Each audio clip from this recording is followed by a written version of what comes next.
여러분, 오늘은 종려주일입니다. 종려주일은 예수님께서 이제 십자가를 지시기 위해 예루살렘 성으로 입성하시는 그날에 모든 백성들이 종려나무 가지를 꺾어서 흔들면서 호산나 호산나 다윗의 자손으로 오시는 이여 호산나 외쳤던 주일을 기념하는 주일이죠. 여러분, 고난주간과 오늘 종려주일을 통해서 우리가 계속 외쳐야 되는 외침이 있어요. 우리가 평소에 잘하는 할렐루야 말고 호산나를 잘 외쳐야 돼요. 오늘 종려주일이니까 여러분과 그걸 한번 외칠게요. 어떻게 외치냐면, 호산나라는 뜻은 지금 우리를 구원하소서, 영어로 하면 save us now, 이런 뜻이에요. 제가 호산나 그러면 여러분은 지금 우리를 구원하소서 이렇게 외치시기 바랍니다. 예수님이 지금 예루살렘으로 입성합니다. 호산나, 호산나, 호산나. 아멘, 아멘. 나는 베드로입니다. 성수동교회 성도들이 사순절에 예수님의 질문에 대해 설교를 듣는다는 말을 들었을 때 저는 예수님이 저에게 하셨던 질문을 여러분과 나누고 싶어 이 자리에 섰습니다. 여러분도 잘 알다시피 나 베드로는 처음에 아주 잘 나갔습니다. 자타가 공인하는 수제자였습니다.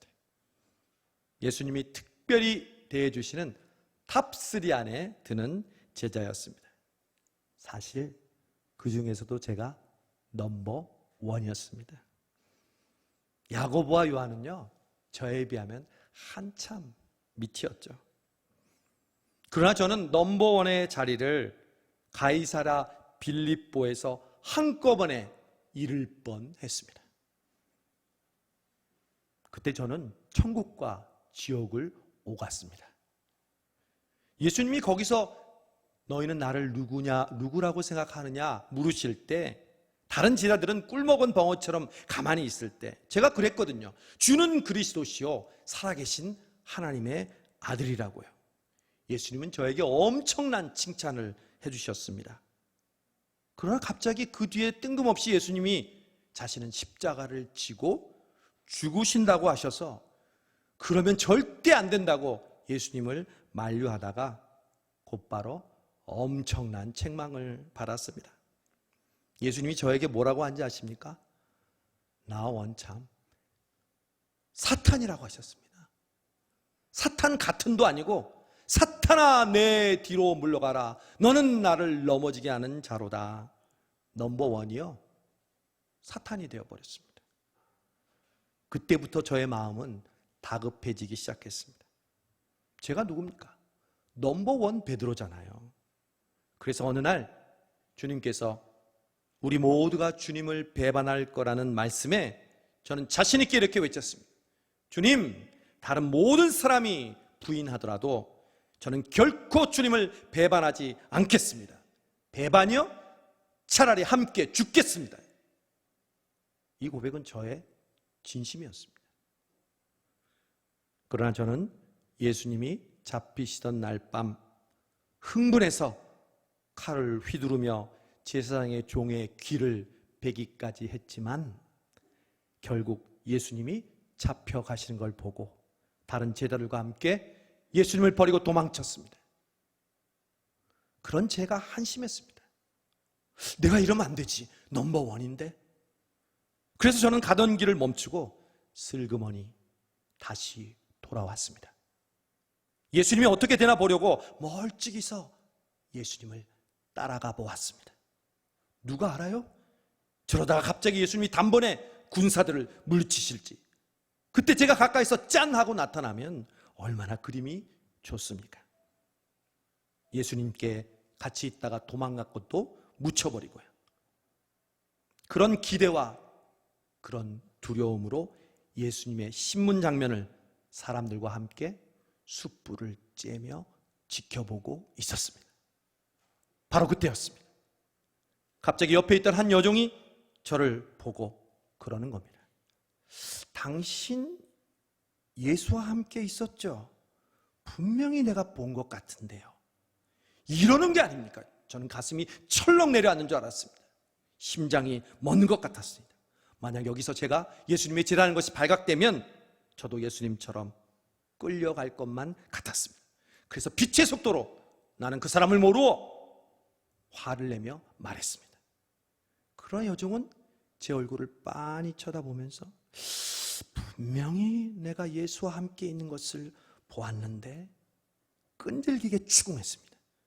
나는 결국 3번이나 예수님을 모른다고 부인하고 마지막에는 심지어 하늘에 맹세하고 예수님을 저주까지 했습니다. 그때 닭이 울었습니다. 예수님이 저에게 하신 말씀이 생각났습니다.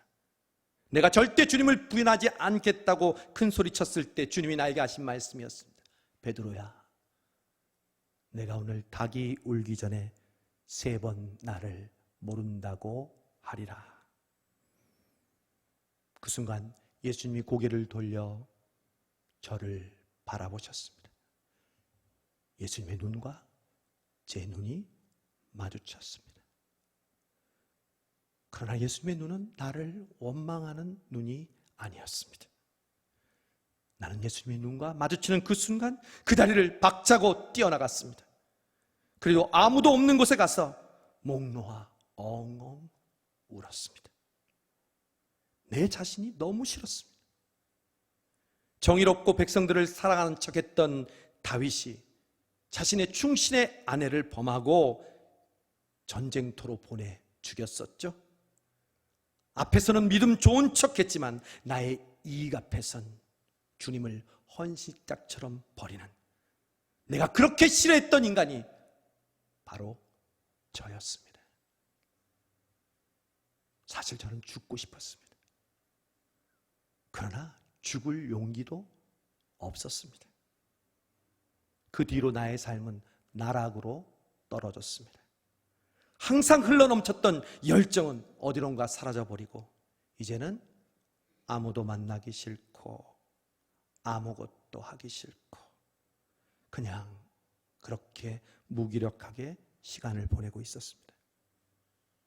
그런데 예수님이 돌아가신 뒤 사흘이 지나자 막달라 마리아가 숨이 차서 저에게 달려와 말했습니다. 예수님의 시신이 없어졌어요. 예수님이 사라졌다고요. 우리는 그 이야기를 듣자마자 요한과 함께 무덤으로 달려갔습니다. 정말 빈 무덤이었습니다. 그때까지는 주님이 어디 가셨는지 저희들은 알 길이 없었습니다. 여러분, 그런데 말이죠, 정말 며칠 만에 예수님이 우리 앞에 떡하니 나타나셨습니다. 처음엔 귀신인 줄 알았습니다. 죽었던 사람이 어떻게 살아납니까? 아니, 저는 개인적으로 귀신이든 아니든 그 예수님을 보면 반가울 줄 알았습니다. 기쁠 줄 알았습니다. 그러나 저는 예수님의 눈을 똑바로 쳐다볼 수가 없었습니다. 예수님을 그렇게 저주하고 부인했던 제가 어떻게 예수님의 그 얼굴을 똑바로 쳐다볼 수 있었겠습니까? 나는 부활하신 주님 앞에서 그렇게 투명 인간처럼 서 있었습니다. 그리고 예수님은 갈릴리 호수에서 부활하셔서 우리들에게 또 나타나셨습니다. 2번째는 도마가 있을 때 나타나셨고 이번이 3번째였습니다.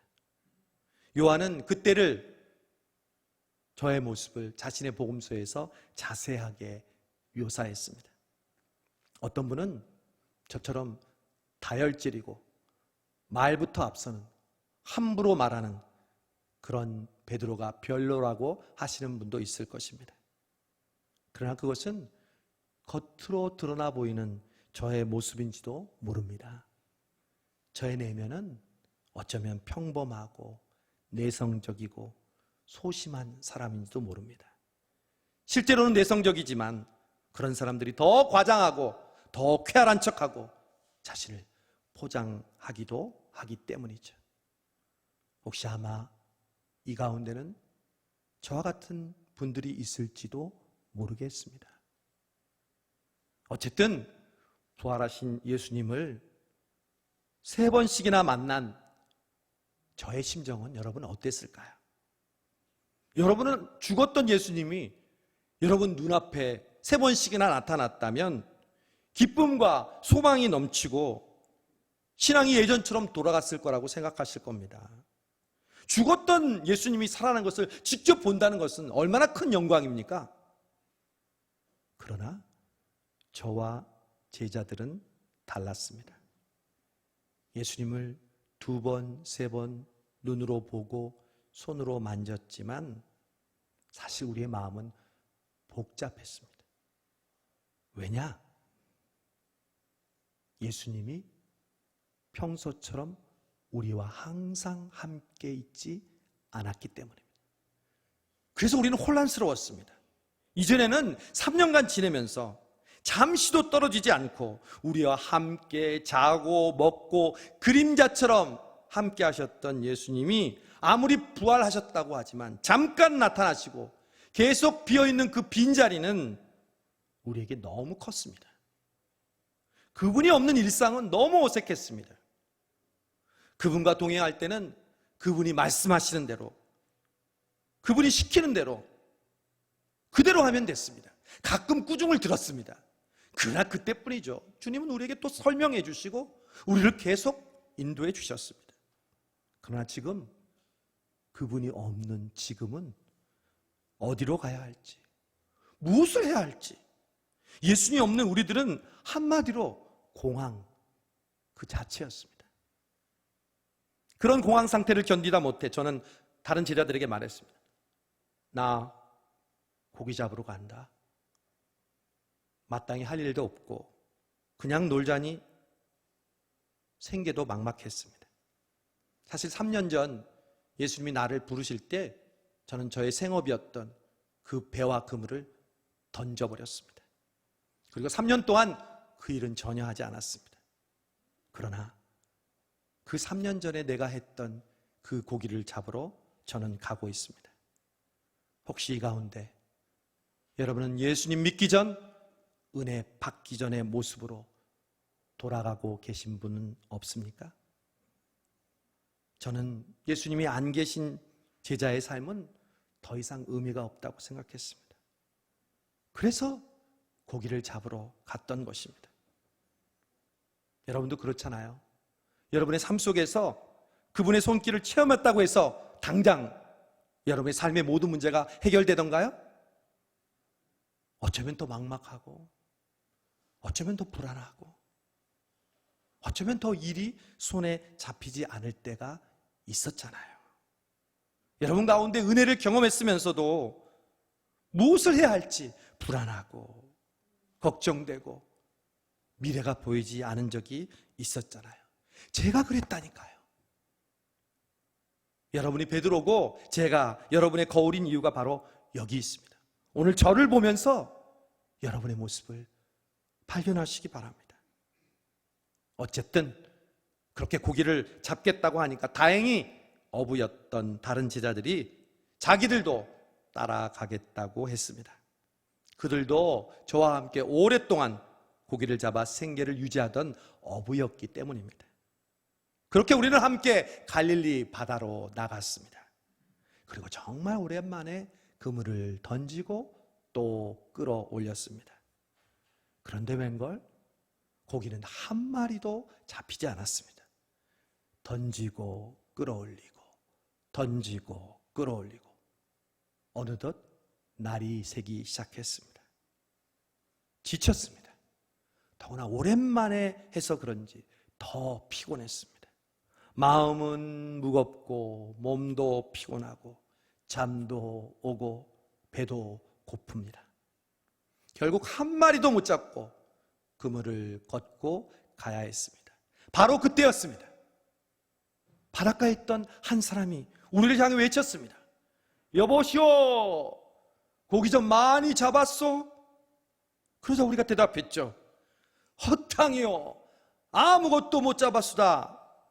그러자 남자가 멀리서 말합니다. 배 오른편에 그물을 던져보시오. 그러면 고기가 잡힐 것입니다.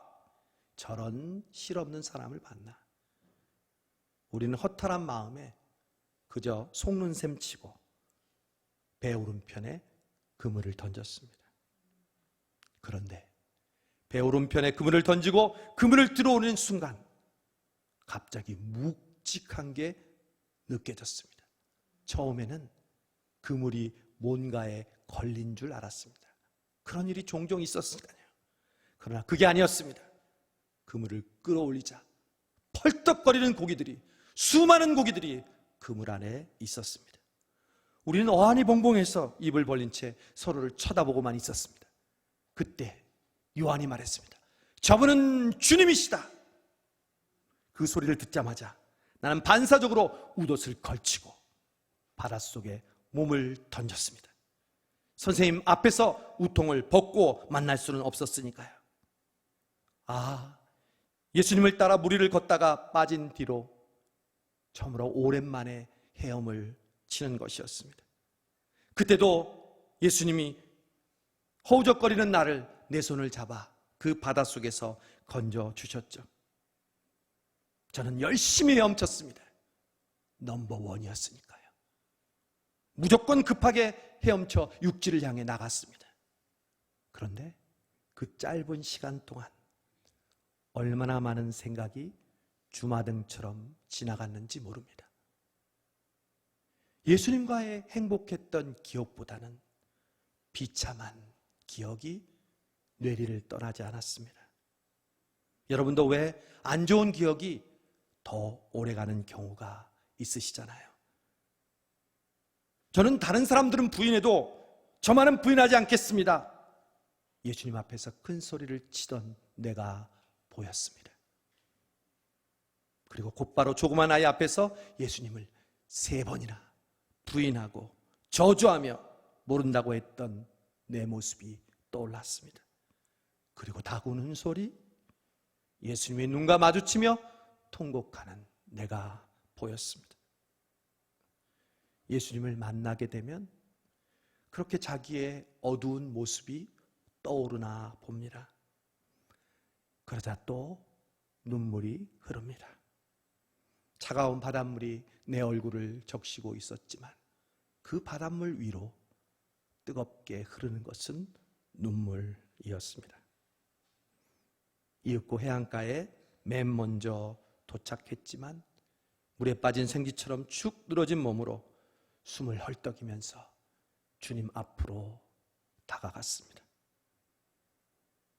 결국 나는 그분 앞에서 아무 말도 하지 못했습니다. 그래도 헤엄칠 때는 뭔가 변명이나 용서를 구해보려고 했는데 사실 저는 숯불을 보자 더 말문이 막혔습니다. 예수님이 숯불을 피워놓고 계셨습니다. 저는 숯불 옆에 가지 않은데도 얼굴이 화끈거렸습니다. 숯불의 온기 때문이 아니었습니다. 그 숯불은 내가 얼마 전에 예수님을 3번이나 부인할 때 쬐고 있었던 그 숯불이었기 때문에 그랬습니다. 예수님은 내가 부인할 때의 상황을 똑같이 재현하고 있는 것처럼 보였습니다. 그래서 나는 고개를 떨굴 수밖에 없었습니다. 감히 예수님과 눈을 마주치지 못했습니다. 예수님도 그런 나에게 눈길을 주지 않고 아무런 말씀 없이 식사만 준비하고 계셨습니다. 예수님이 정말 서운하셨구나. 일부러 나에게 이렇게.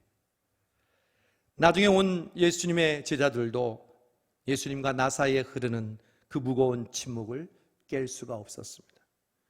그래서 우리 모두는 말없이 예수님이 차려놓은 조반을 조용히 먹었습니다.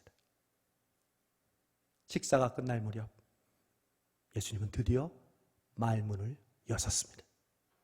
바로 제 얼굴을 보시면서 말씀하셨습니다. 요한의 아들 시몬아, 내가 이 사람들보다 너를 더 사랑하느냐? 나는 깜짝 놀랐습니다.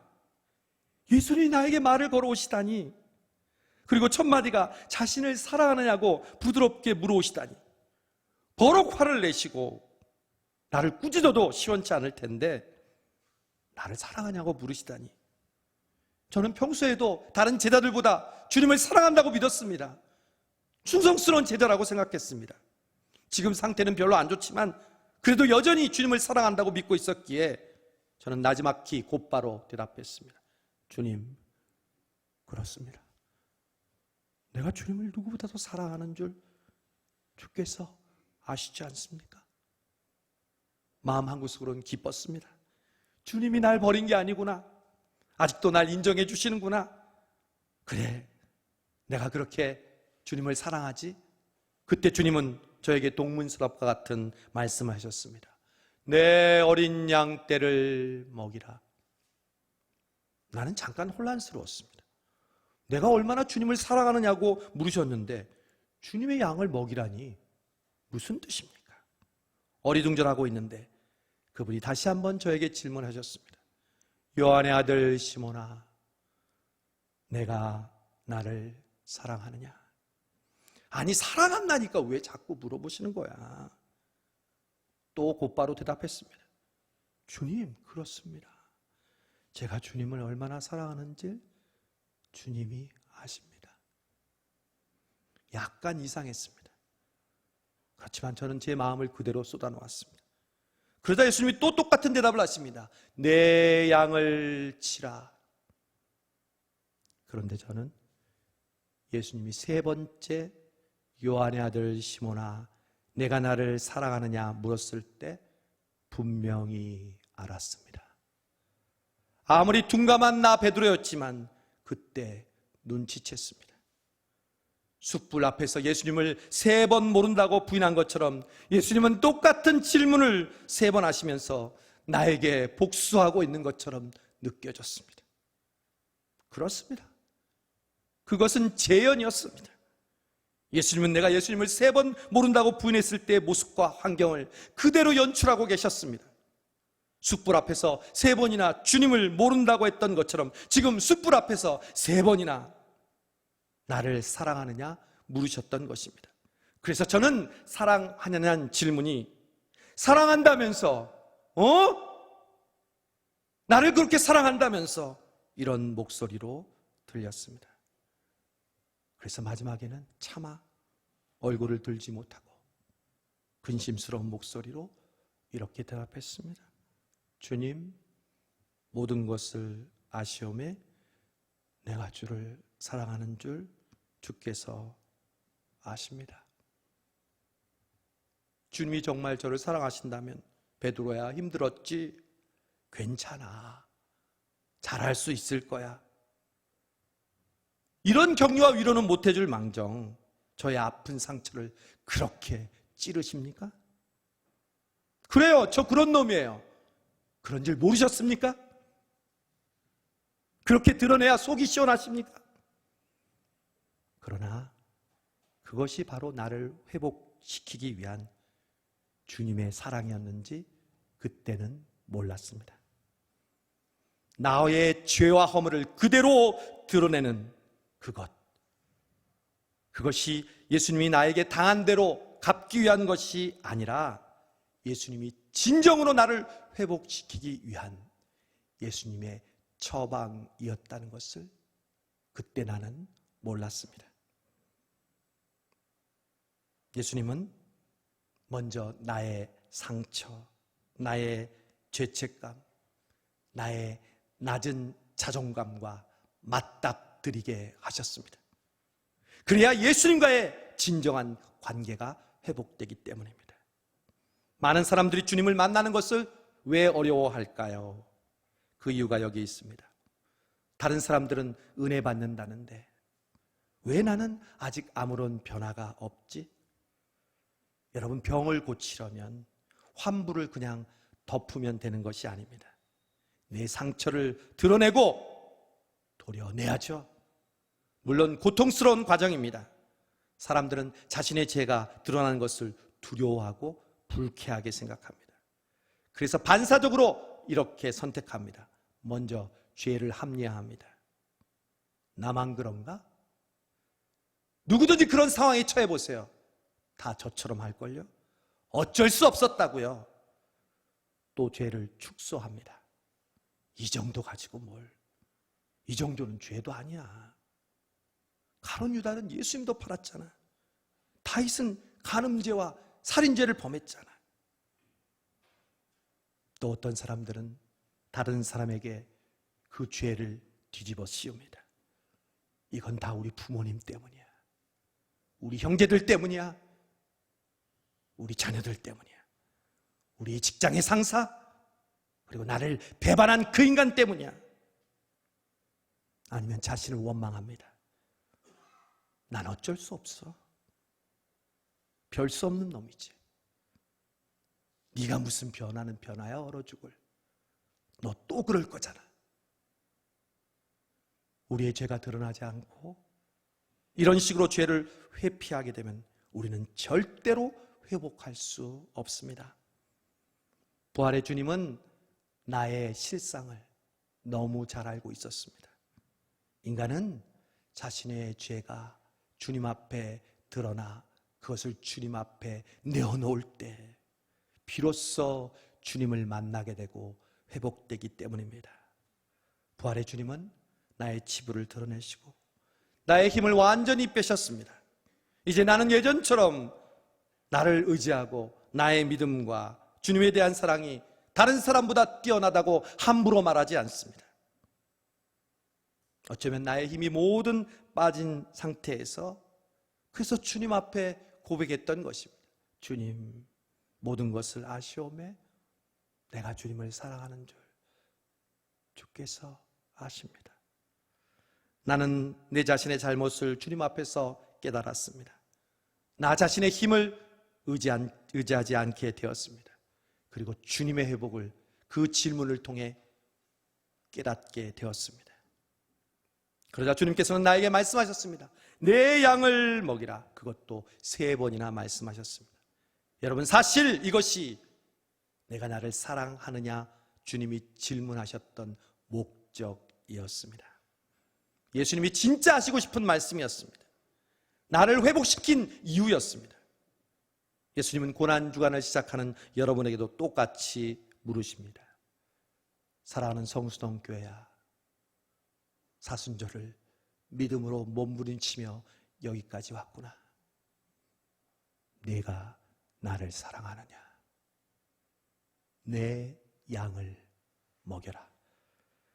많은 사람들이 회복을 원하고 그 은혜를 회복하지만 그 은혜를 어떻게 써야 할지 몰라 합니다. 그것은 바로 다른 사람, 주님의 양을 섬기기 위함입니다. 여러분 주변의 사람들을 돌아보십시오. 여러분의 가족들, 여러분의 자녀들, 그들은 여러분이 받은 은혜와 힘을 필요로 합니다. 주님은 그들을 돌보라고 주님께서는 말씀하십니다. 여러분, 이 말씀을 들으면서 지금 떠오르는 사람이 누구입니까? 다음 주일 부활주일에 함께 이 자리에 예배 드려야 할 사람은 누구입니까?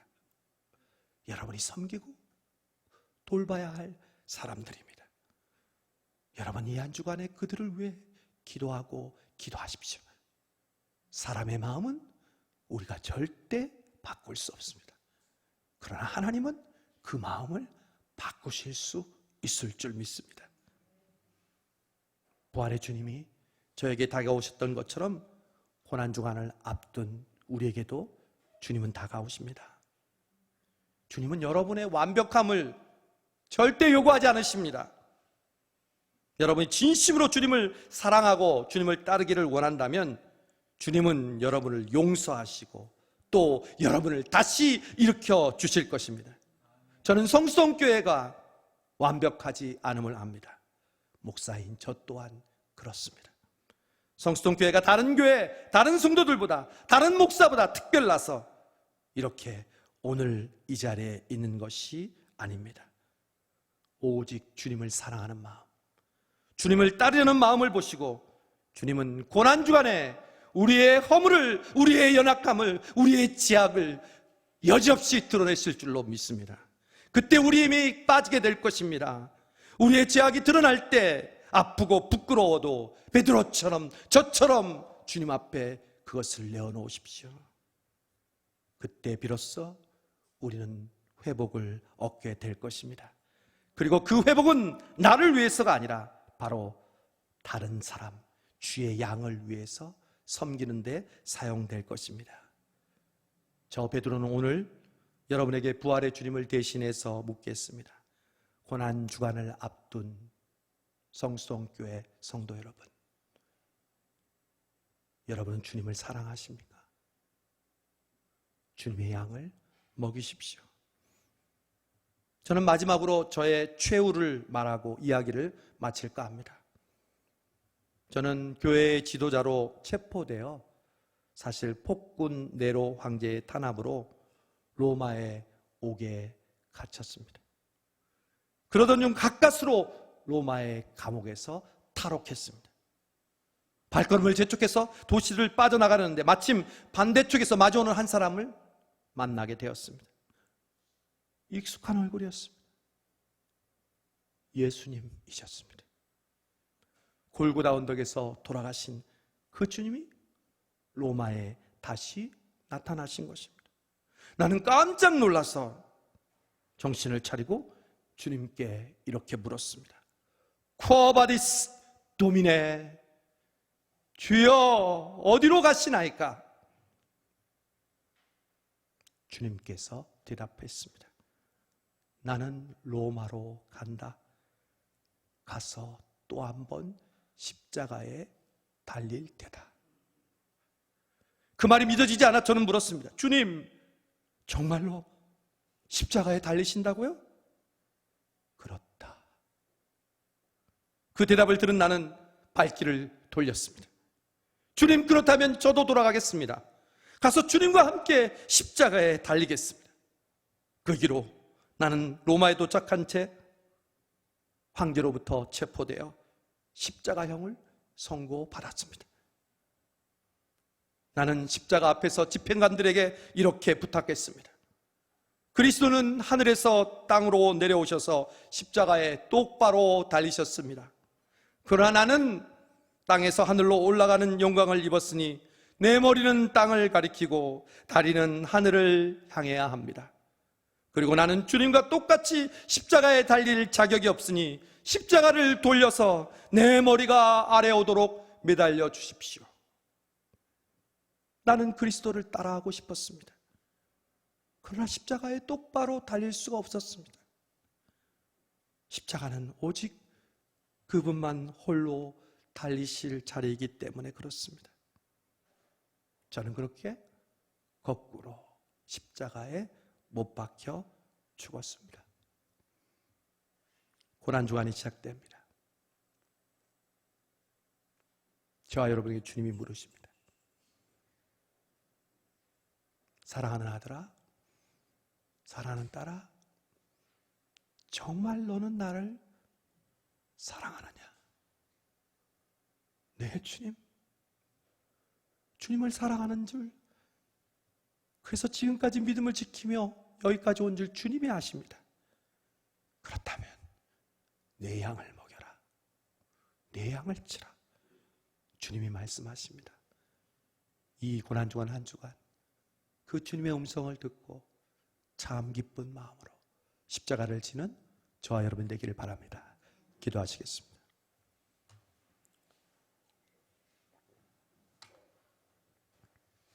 거룩하신 주님,